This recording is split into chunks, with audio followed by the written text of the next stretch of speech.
Well, welcome back to the Wagon Box podcast. I'm here with an old friend and very interesting, thoughtful guy, a family man, tech entrepreneur, founder of Library Odyssey, and Lord knows what other interesting ventures, a Twitter poster, a liberty activist, many other things. Jeremy Kauffman. Jeremy, thanks for showing up, man.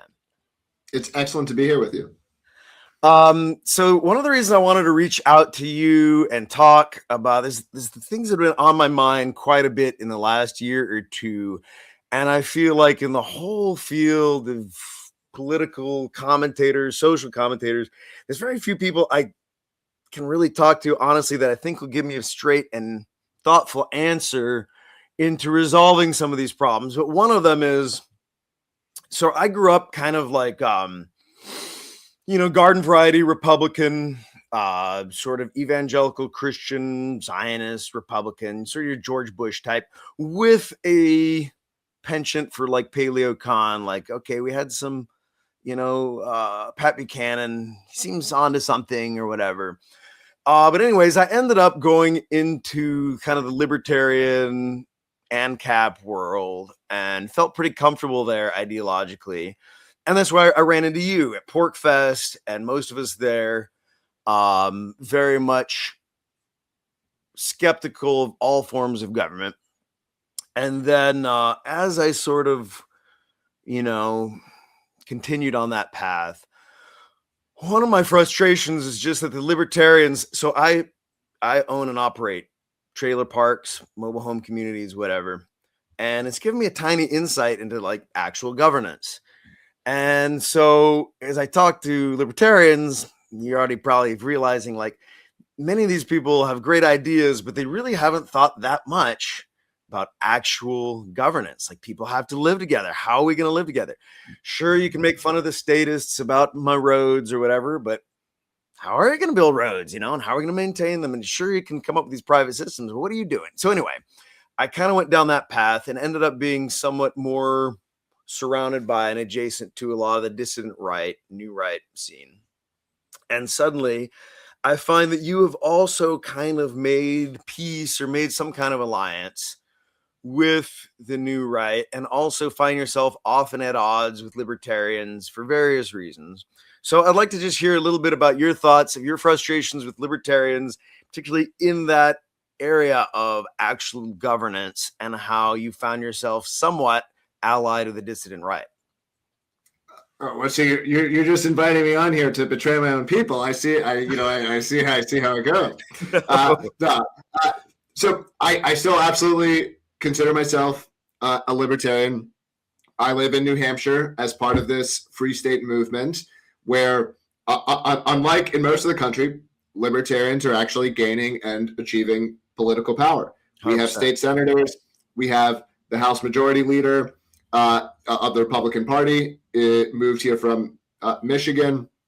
Around 100 people elected to state office, and my perspectives have probably changed some, but I would still support the core libertarian ideas of of free markets and individual autonomy and liberty and all these things.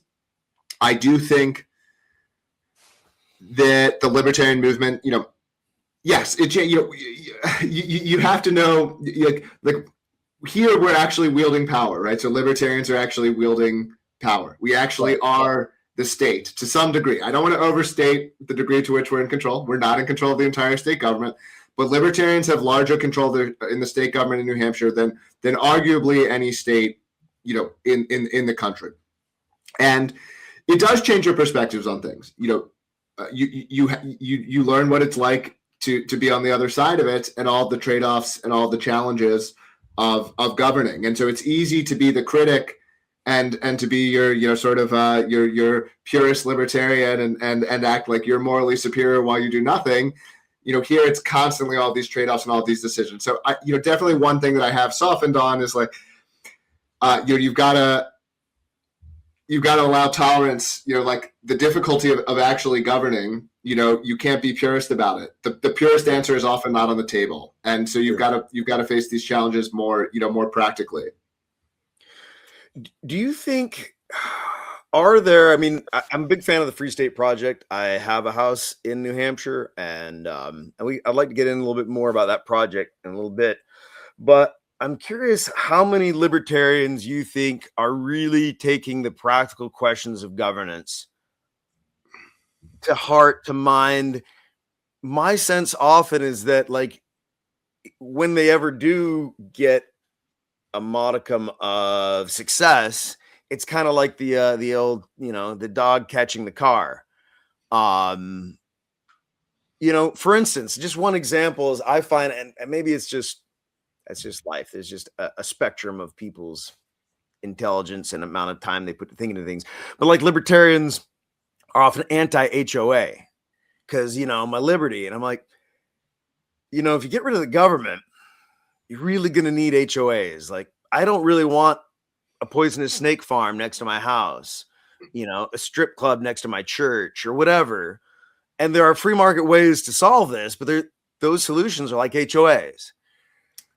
Yeah. So I mean, I think it's important to separate the sort of practical libertarian, the person who is trying to maximize sort of human liberty to the degree that this is feasible and is interested in engaging with the world as it is. And here we have lots of these types. Like, again, Jason Osborne is the House Majority Leader. Keith Hammond is an elected state representative who's legalizing private nuclear power. Travis Corcoran is a very popular on X, and you can see how he reasons about these things in very sane and sensible ways. And so there certainly is an archetype of a libertarian who simply wants to be a critic and simply wants to be against everything and has no perspective for what produces human civilization. I don't think those are the types here. Like, I know the type you're talking about, so I'm not trying to deny their existence. They're some of my online haters. In New Hampshire, I don't think these are the people that are in the driver's seat, here. And I think we're attracting a much more sensible, sort of type of libertarian. So, and the libertarian movement, quite frankly, is sort of more fractured and more leaderless than it ever has been. I love Ron Paul, but it's a little bit over, with him, and so you have maybe Dave Smith is maybe the most listened to guy currently, but there's not. The Libertarian Party is, not a very effective organization. Although I like some of the people in it, and I think third party politics are very unlikely to succeed. And so you don't have much. The libertarian, in my opinion, the libertarian movement has very little happening outside of New Hampshire. And so you get these purist types or these critic types online, and you can certainly find their opinions, but they're not really the types that are driving the New Hampshire movement. You've kind of been an advocate recently of this idea of the libertarians basically being a block to try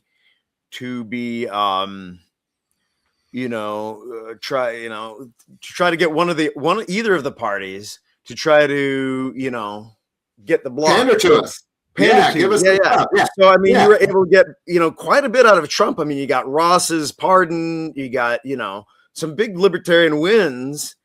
Nobody's pretending Trump's a libertarian, but you got some W's there simply by being a block to be pandered to. I think that's not a bad strategy at this phase.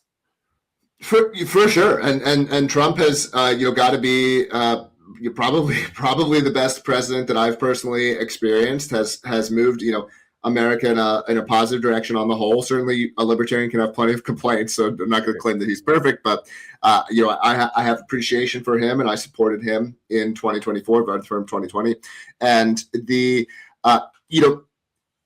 part of what I'm constantly trying to get libertarians to recognize, and maybe this is even a break to some degree with some libertarians, like, I see libertarianism as something of a personal preference rather than this absolutely correct thing. Like, humans differ in how they desire their societies to be organized, the types of societies that they want to live in. Sure. And I don't feel that I ought to tell other people, the type of society that they ought to like. People should be, it's a large earth. There's a lot of space, so multipolar libertarianism. Yeah. There's another guy here who I don't know if he would call himself a libertarian, but his name's Joe Norman, and he's popular on X as well. And he's always trying to convince me that I'm actually a localist and not a libertarian. But to me, there's not really much of a difference here between these kinds of things. Yeah, I think it's a matter of scale. Yeah. As long as you're not pretending that the world's ever going to be libertarian, then really, right. Just as long as New Hampshire. And so we can debate how much of America is libertarian. Maybe it's 2%, maybe it's 5%, maybe it's 20%. You're clearly not the majority, and so you've got to enact. You're more. I'm a realist first and foremost. Sure. You've got to interact with the world as it is. You're more and more of a realist. I mean, maybe it's just a phase of life thing, right? Like as you get into family and kids, and I don't know. Maybe it makes more of a realist. You seem to be more of a realist than when you used to be, but maybe that's just how things go. That's probably well. So first of all, I wasn't into politics in my 20s. I only got into politics after coming to New Hampshire, and so my ideas were worse. I'm an entrepreneurial kind of person. So like you as an entrepreneur, you engage with reality. You update your perspective. I'm an entrepreneur. I'm a scientist. Like this is my disposition. So that was your background. Yeah. So you have your ideas, but then you update them. Yeah, you just got to update your. Yeah, sure. So speaking of that, one of the things that I'm trying to promote, and maybe we're going about these topics in reverse order as we should have, but so I'm friends with Balaji. I was out at the Network State Conference, and I'm friends with a lot of these like Silicon Valley libertarian types, who are also kind of maybe a little late to the scene in some ways, later than you. Like some of them are just within the last 2, 3, 4 years. But anyway, one of the things that I've been trying to promote, and that the Wagon Box is sort of positioning itself to try to foment, is a high-tech, low-tech alliance. You got all these Silicon Valley types, and guys like Balaji are a little nervous or cautious or whatever, leery, that there's a left-wing anti-techism and then there's a right-wing anti-techism, and sooner or later, like all everybody's going to have in common is hating the rich tech overlords. Particularly him. He's like, man, the left-wingers hate me because I'm rich and capitalist. The right-wingers hate me because I'm Indian and rich and capitalist. And and I'm still trying to say, man, I think there's a place for you in America, in the liberty scene. But I think you'd do well for this tech scene to make a Luddite alliance. And what I've been trying to convince them of, unsuccessfully so far, although I think I've made some inroads, is that there is a swath of ateknological people, off-gridders, backwoodsers, whatever, that are actually kind of in the horseshoe fashion. Some of them are actually kind of tech adjacent. Others of them are kind of tech agnostic, but maybe like somewhat pro-tech. I mean, you think of even the Amish, I don't think of them as being anti-tech. They just really don't have a dog in that fight. They just really don't care. And in some ways, I think a group of these people would see the value and all right, let's make this alliance with this super pro-tech, what I call, the Ewok Rebel Alliance, network. So I think you, of all people, maybe because, the liberty scene in New Hampshire, to my mind, kind of spans that as well, right? It does, although I would personally be on one side of that. I'm definitely not the Luddite, and I actually wouldn't necessarily even call all these people quote Luddites in the sense that they are actively resistant to technology, but there definitely are a lot of people who wanted to return to the land and wanted to become homesteaders, and and this and that. I would say even in New Hampshire, a lot of these types are still people who embrace, technology. Like, if you could give them a drone that would spray their weeds, they wouldn't be resistant, to this type of innovation. They just want to feel a connectedness to the land and to nature, and they don't, want to live in a large city. I don't know how many are I haven't met very many who are actively, opposed to technology or to innovation. That's what I'm suggesting, is a lot of them are just sort of opting out. They have a high degree of agency, and they're homeschooling their kids, and they're growing turnips, and they're doing their thing, and they don't maybe have a lot of screens in their lives, but but they're not, you know, I guess I'm trying to help the tech folks see that it's not just the very online people and then the enemies, that there's a whole swath of people that could be allied with the pro tech, who what they don't want is to sense that this world is being forced on them, that they have to have this app and this thing and this other thing. I don't know. I just feel like in the liberty movement, that alliance could be very valuable. Yeah, I mean, I would certainly agree with that. And I would say that the New Hampshire movement spans, both of this. You have a lot of people who are very into technology, at the forefront of technology, whether that's blockchain or, AI. And I mean, it always boggles my mind as, someone who has been in a lot of different circles and traveled to a lot of different places. You go out to San Francisco and you'll meet these brilliant people who are doing very interesting things, and they live in this area where they're like surrounded by people who hate them.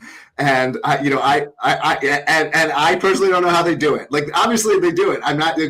San Francisco is a miraculous place for its accumulation of human capital, and I think it's also foolish to not recognize that. But I'm like, I don't know how you go to work every day in this place that's like, it's filthy, hate you, and everyone and your neighbors hate you, and yeah. It's I don't know. I didn't realize how strong that hatred was. So the Guardian actually did a hit piece on the Wagon Box. And nice, congratulations. Yeah, we're now Guardian hit piece brothers. So good. Yeah, it's a whole little crew of us. It's a family, really. But like a lot of it had to do with the tiny bit of exposure we have to this, libertarian Silicon Valley scene. But the haters there, the whatever their names are, I don't even know, these guys that write for the Guardian, they really, really, really hate anybody that's, I don't know, right-wing, libertarian, whatever. And they hate what I don't understand. Maybe you've got some insight into this. They hate the network state idea. And I don't know why. It seems to me like people who kind of live and let live. I mean, obviously, they don't actually believe live and let live, but who at least pretend to. Like, why would they mind a bunch of people just doing their own thing? Because their motivating factor is equality, right? Is leveling. Like, this is the heart of leftism: is that everyone has to be the same. And there's a friend of mine here who actually gave me a bit of an insight on this, which was, he was like, well, because I was like, why can't these people be straightforward about what they want? And you would never say, like, I want I want losers. Losers are, but like, I want that like I want to pull down winners to be equal to right. losers, right? You would say, well, like, I'm accepting of everything, I'm tolerant of everything. Like, this is the spin, this is the face that you would put on it to present this kind of idea. And so the I accept everything is tolerable is the positive spin of what is actual their fundamental driver, their fundamental desire. So the network state concept, I've been following Balaji. I read his book, and it seemed to jive with a lot of the ideas I had that I feel are both fundamentally American, and also libertarian. I don't know. I don't see those as opposing, because I think of America as sort of fractal, sort of one of the things that makes it unique among all nations, and that is kind of bottom up. And it's like the only country where you can demonstrate your patriotism by hating your government, which is cool. Yeah. And like all my even like very conservative family, patriotic friends who like just love America, they just hate the government, and that's cool. So I felt like the network state project fit in with that, and I feel like the Free State Project is compatible with the network state concept. I'm curious, like, how you see those two working together. Do you have any truck with the network state people at all? Yeah, I agree completely. I would also consider Balaji a friend. In fact, I lobbied him to include in his book that the Free State movement was the OG network state.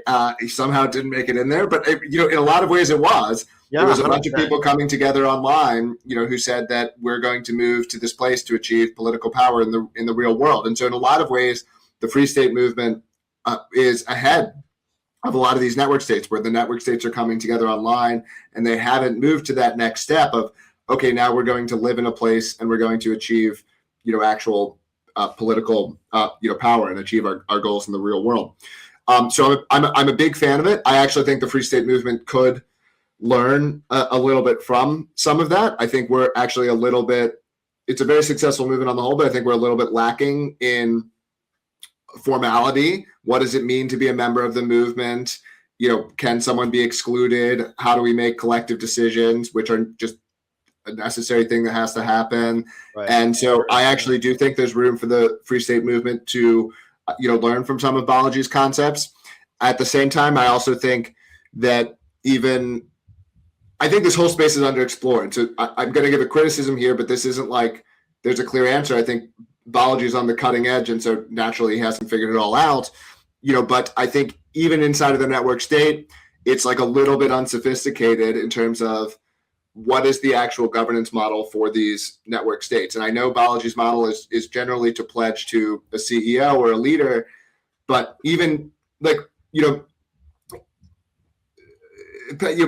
power corrupting is a real thing. Governance is hard, man. Yeah, governance is really hard. Yeah, human beings have been working on this for roughly 6,000 years, and for people to swoop in and just we're going to do all this stuff, and then we're going to figure out governance sort of as we go. Yeah, that's the hard part. Yeah.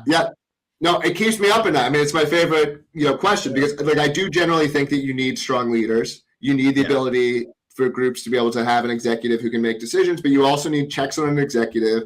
You need an ability to change executives. Like the idea of Balaji's model, as I understand, although he certainly grants that network states can have their own models, but sort of the default model is you have a CEO or an executive, and the executive appoints the next executive. And I think that may be better than democracy, but it's not clear to me that is the best possible design, Yeah, well, that kind of gets us a little bit to the question that actually sort of been on the wires recently, because certain governance models have sort of geographic roots. So we kind of take for granted that certain concepts of liberty are sort of universal. They really were birthed largely kind of out of this very narrow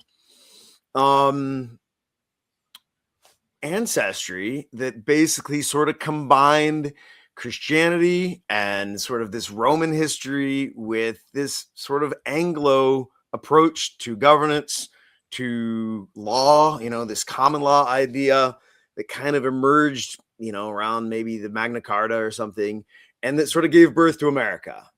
And now, we're having to deal with this question of, does this model work for everybody? So that's the international question. The neocons just assume that this model would just work for everybody, and all we got to do is introduce it to them, and then it'll take off. And if not, a little bit more bombing, and then reintroduce it, see if it takes off again. But then also the flip side of that question is anybody that comes to America is just going to adopt it because it's such a great model. And then you have, the Somalians that are just maybe not adopting it in Minnesota very well. And so, it gets into this question of what makes an American, and how do we navigate these questions of ethnicity, identity, and the current thing, which is this Vivek notion that America is entirely a propositional nation. If you repeat the magic words, then you're an American. And then the new right sort of I think the flip side of that, but both of them seem to not quite sit well with me, which is no, America is this sort of soup of Europeans. It's mostly white with maybe some African, but definitely not, weirdo Asians or whatever. That doesn't quite sit well either. Anyway, so where are you at on this whole adventure? Yeah, I'm in a similar place to you where I find sort of both sides to be missing a piece of this, and I think the simple answer is that it's both of them together. So I do think there is a unique aspect of Western European, well, I would say culture, but honestly, I think it's probably at this point mediated genetically, at least to some degree. We're not surprised that Asians who evolved in the Himalayas have different capacities than people who evolved elsewhere. And so the legal and cultural climate that any population is living under is going to affect the genetic selection of that group. And Western Europe had very early bans on cousin marriage, had all these structures that encouraged you to cooperate with non-kin. And one of the aspects of sort of Westernness that I think is arguably like the unique thing, like it's not that Western Europeans are smarter. There's populations with comparable IQs. What is unique among Westerners is their lack of non-clannishness. It's their desire for this sort of universal fairness. It's this willingness to punish defectors even at their own personal cost. And I would point to Henrik's. I'm forgetting his first name. I think it's Robert Joseph Henrik. Yeah, the weird. Joseph. Yeah. So I think this stuff is really interesting stuff. And now I don't think this leads you to a conclusion that's like, oh well, it can only be these people. Everything is normally distributed. I do believe that there are people with these traits that exist, among other populations. But it is something that is sort of distinctly, Western European. And ironically, and this is also part of what I think sort of makes solving this problem so hard is this is the impulse that says, of course, a Somalian is going to be just like right. It's this strange intransitive circle that, like, the one thing that is unique about the West is that they won't acknowledge that they're unique. Yeah, right. And so simultaneously, like the Western European who like eagerly embraces sort of, strong racial judgments or strong ethnic judgments is actually like not as centrally like right. Yeah, the races are kind of the anyway, yeah. Yeah, no, well, like, look, it's been interesting for me because like I'm frequently giving these intellectual arguments and sharing this data about ethnic differences because I find these puzzles to be I'm interested in solving them, like intellectual, but these are more intellectual things, for me. And I clearly some of my followers, and I don't begrudge them following me by any means, but like the feelings are a little bit more visceral for them than they are, for me personally. Sure. And so it's a weird kind of thing where, I think that like it should be, ideally this is a little bit difficult for you to swallow. Like it shouldn't be like, oh, well, yeah, of course I hate black people. Like that should not be, the kind of thing, the kind of thing that you're experiencing, Yeah. I'm just curious if you have, I mean, obviously you're in the meat of figuring this out, as we all are. If you have any sort of thoughts of how we can resolve this paradox. I mean, because the paradox is, the woke New Englander, that's like the peak of what makes our culture great. Ironically. Yeah. Well, in some way. We shouldn't short the Cavaliers, but yeah. Sure. It's a little more complex than that.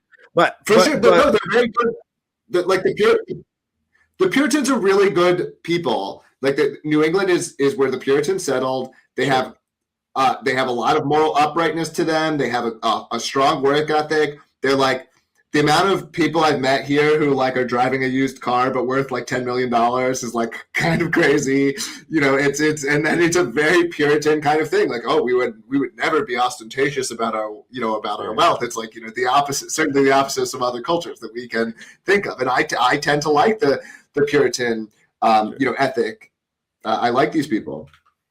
Yeah, I wonder if there's any. I mean, I don't know how much you follow like Nick Land who's kind of also on this track of like, is there any way to keep the Anglo-Whig Protestant project from suiciding itself? And I struggle with this also. I mean, I am a committed sort of conservative, old school Christian. And that's part of, it's part of the paradox is like your whole worldview tends towards self-immolation. Like you're going to, sacrifice the good of your people because you're not clannish. You're going to welcome other people into your thing. You're going to be, understanding and thoughtful and whatever. Is there any formula without becoming something else that doesn't result in civilizational suicide? Yeah, I mean, so my answer here, and it is interesting for me, where I'm ethnically quite a mutt. I posted my DNA results, and some people are like, "I've never seen someone with such diversity." But if you add up all the Western European pieces, I'm around 60% Western European genetically, and but to me the answer is, and I do think it's interesting that often the people who are able to get here are sometimes like straddlers rather than 100% English or whatever. But to me the answer is you don't have to drop these principles. You just square them with reality. So it does seem to me that we ought to be able to test or discern people's inclinations for these properties, for how clannish they are, for how willing they are to be fair to other people, for how interested they are in having this sort of pro-social society where we return the shopping cart or whatever. Like can't these things be measured? I certainly do not embrace the conclusion that therefore we need we need to be entirely ethnic about these judgments. To me, the answer is, well, we should be selecting for these properties. These properties will be disproportionately Western European. So when we select for these properties, we're probably going to end up with a society that is dominated by Western Europeans. But I don't see why you can't allow in. Yeah, but not entirely. I don't see why you can't allow in some, people who appear to show. And similarly, part of the test should be that those people are capable of understanding that, hey, you're not an average Indian. You're not an average Somali. In fact, if you're a Somali, you're an extremely unusual Somali. But I'm willing to believe that there's, more than zero. Like, I don't believe the answer is literally zero Somalis could integrate, No. And so, but I think part of the test should be that these people have to be able to understand this. They have, because if you can't appreciate this and you're going to come here, yeah. And it seems to me that you've kind of come to terms with, in a very, I think, sort of charitable but realistic way, with a lot of people just not seeing the world the way you do, and so be it. You don't seem to be frustrated about that the way many are. Because you get a lot of hate. I'm for better or worse blessed to be like a mild optimist and like very even keeled emotionally. So I try to see the world as it is. I end up slightly optimistic no matter how bad things are. And I just try to find a way to move forward. I can't claim to have earned it. Speaking of which, update us a little bit on where things are at with any projects you're working on. I mean, I kind of lost track of the SEC, your battle with the SEC. Maybe that's just kind of backburnered and off the camera. I don't know if you got any other projects going on. What's going on with Jeremy Kauffman as a entrepreneur? I wish I was here with something to sell to you. This honestly is the problem that's been on my mind. I have been to some extent trying to post my way through it. I half started a project that I was like, oh, this is going to be my initiative to solve it, and I didn't really like the way that it started, so I shelved it. I have been doing I have some technical projects and some work that I've been doing, but again, I'm not going to claim that it's like wholly unproductive to be working through these big problems, but as someone who spent, 20 years of my life working on one company or another, and this is the thing, and I've got to make this thing grow, and this is what I'm trying to make successful. I've had less direction, let's say, over the last year plus than I've had. But That's I do good. think I'm figuring some of these things out, and I am doing these sort of little personal experiments as I attempt to crystallize what I want to do here. No, I really appreciate you, like you said, posting your way through it. I think it allows people to kind of follow along, and for me, it gives you a little more credibility in that, yeah, you're kind of, feeling your way through these difficult issues from a stance as, painstakingly honest. I mean, I think that's the one thing you have maybe on any poster out there is simply like, I think people can count on if Jeremy Jeremy Kauffman sees this to be true, he will say that it's true, no matter how embarrassing or weird or hard it is for, to say. And I appreciate that about your posting. I guess for some people, it comes off as very caustic. I have to Well, tell people, like, Jeremy's like a really nice family guy. He's like Sunday school teacher level, like friendly and nice, and he's got kids and a wife. He's like just a normal guy. And they're like, that's impossible. This guy's like this psycho. well, I mean, poster. you haven't seen how I treat social defectors, because one of my projects is to arrest whoever started stealing Amazon packages off of my porch last week. Well, no, you got to discipline. Yeah, no, you got to discipline the no, baddies. I'm sorry, I didn't mean to reject. That was very kind. No. And yeah, no, I'm not really a mean guy. I am. It is. I do like to play with words, and I'm not afraid to get in a verbal fight with someone or whatever. But yeah, you said it exactly. I want to find the truth. I mean, the truth has always been my sort of North Star from a very young age. What's true and what's false. I've always been curious, and I've always wanted to know what's true. And those are the impulses that led me to being, even moving here to New Hampshire.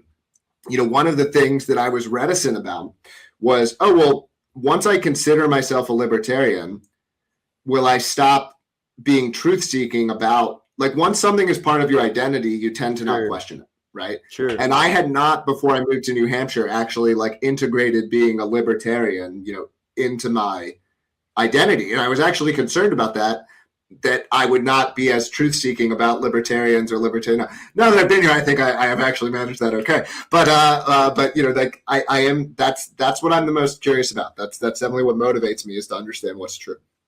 Well, I appreciate you doing that. And I encourage folks to cautiously decide to follow Jeremy on Twitter. It's an interesting, wild journey. And yeah, it's just been fun to follow along. And I hope to see you at some events in New Hampshire. I try to attend as often as I can, still be a part of that community there. And I do think New Hampshire, the FSP could not only be a network state, but kind of the way America's fractal, I think it could be sort of like nested network states within New Hampshire. So I think you guys could do well to reach out. So I can elaborate a little bit on sort of what's been on my mind about that, sort of how do you network state, because this applies to not just the free state movement, it applies to like whatever your value system is, where I think like pure pledge to a CEO and CEO appoints the next CEO, I think is not an unreasonable model, but it potentially is flawed. The ideal model is something like a joint stock corporation of values, if this were possible to achieve. Like joint stock corporations are one of the entities that have allowed the largest number of humans to cooperate and collaborate towards a collective goal. That goal, for better or worse, is make the stock price go up, right? But it does like allow a lot of people to work together towards a common end, much larger than we get in other in other sort of systems. And so ideally, your network state would have a telos, and there would be some way of earning stock, accumulating stock based off of how much you are helping the entity achieve its goals. And the more you've helped the entity achieve its goals, the more say you have in changing the leader or appointing the next leader. And I think something in this direction, this is definitely what I've been exploring, is the right answer. That's cool. Yeah, I'd like to hear more about that. And I mean, you're the right guy to kind of, your background to try to design some of those models. I mean, the tech maybe behind a governance model. I think about it quite a bit too. The problem that I run into in these questions is it like, I feel like some things kind of have to be left unsaid. And how do you get around that? You know, just like I keep going back to Legibility. The this legibility Nassim problem. Taleb quote that, like, if you know why you're friends with somebody, you're not. And I feel like nations are sort of extensions of like friendship, family. Like, it's okay for a family, like, I think very healthy for family members to be necessary, to be economically involved, whatever. But you can't run a family like a joint stock company. A lot of it has to be assumed and unsaid. And I feel like certain, you know, fabric of society kind of dissipates or gets perverted if it's too pointed at, you know. How do you get around that? So I agree with you completely, and part of this might be that the amount of stock that you've earned is not wholly legible. Like there are good reasons, and they're not just the reasons of the people in charge. Where everyone's income at a corporation is not legible. I actually kind of think that. Yeah. I mean, I kind of think actually people are happiest when there's like someone who's clearly in charge. There's like someone, and this could be more than one someone, but like there's like a clear bottom and a clear top, and everyone in between the two can like misbelieve, misbelieve. Right. Plausible uncertainty. Yeah. Sort of fuzzy cloud. Yeah. So it's like, well, I know I'm better than that guy, and well, that guy's in charge, and but I can have all these pleasant fictions. About what I give in the middle, yeah. But I mean, we have to acknowledge, reality. Yes, having an exact ranking. Yeah. I think semi opacity. Well, some kind of a, like, I don't know how much my neighbor makes, and like you said, a lot of times what car they drive is no indicator. And then also, like, that's even how much they make isn't the only thing, right? And how quality of their family, their relationships, their artistic output, all these different things, right? Their spiritual, connection with God, all these different sort of metrics of how well they're doing.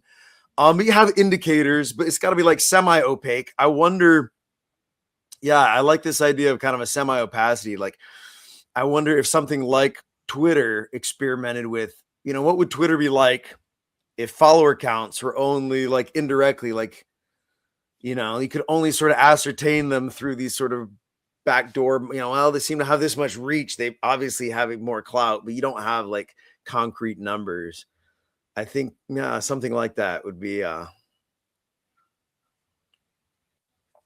that what you're thinking? And so I do think this might be part of the puzzle. That has to be, yeah. I mean, I've explored a lot of designs, and so I'm simultaneously kind of like coming up with top-down designs and doing like little bottom-up experiments, little local bottom-up experiments to kind of test and evaluate some of this stuff. Because so part of the problem is you do need some legibility, right? Like, sure. Because the sort of full cloud is the sort of that, and this is how we evolved, right? We evolved in these egalitarian tribal bands where you basically knew everyone in your egalitarian tribe, and you knew everyone, so you could do personal social accounting, roughly, sure.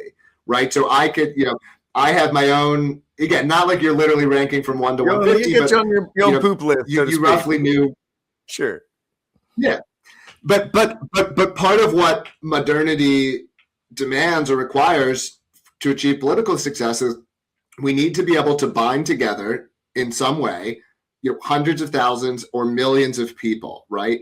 And this does mean that there needs to be some legibility at a distance where if I encounter you, we're part of this group of 1 million people, and you and I are going to have an encounter. We don't know each other. We don't have a clear connection, and the system, sometimes I like to find the worst way of putting things.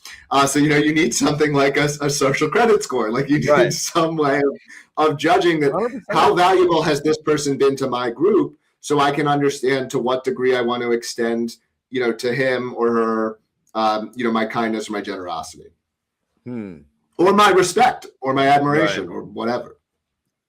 Yeah, I don't know. I don't know if that's achievable or if there's just going to be a more, as the AI slop factories start blurring all these things, if there's just going to have to be more fracturing down back to the level of, well, I know Jeremy and he says this guy's all right, and somebody else says, to kind of going back to building up from that grassroots level. I don't know.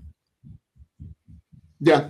Well, look, I don't even know that I'm going to guide it. What I'm hoping is like there's some 23-year-old listening to this who's he's gonna be the guy to seize the reins and do it. I'm a little bit old already. I don't know if it's gonna be me. I'll help out or something. But yeah, I mean, there needs to be we need something in this direction. Future's only getting weirder. So amen to that. Well, keep up the good work, and I'd like to keep up on that particular topic, and maybe get you and Balaji and a couple guys out for a network state conference at the Wagon Box, where we can hash out the nuts and bolts of what some of these things could look like, and start iterating and see what works. For sure. Thanks for talking with me, Jeremy, and I hope to keep in touch. Keep up the good work. Live free or die. Cheers, Paul. Fun conversation. Yeah, cheers.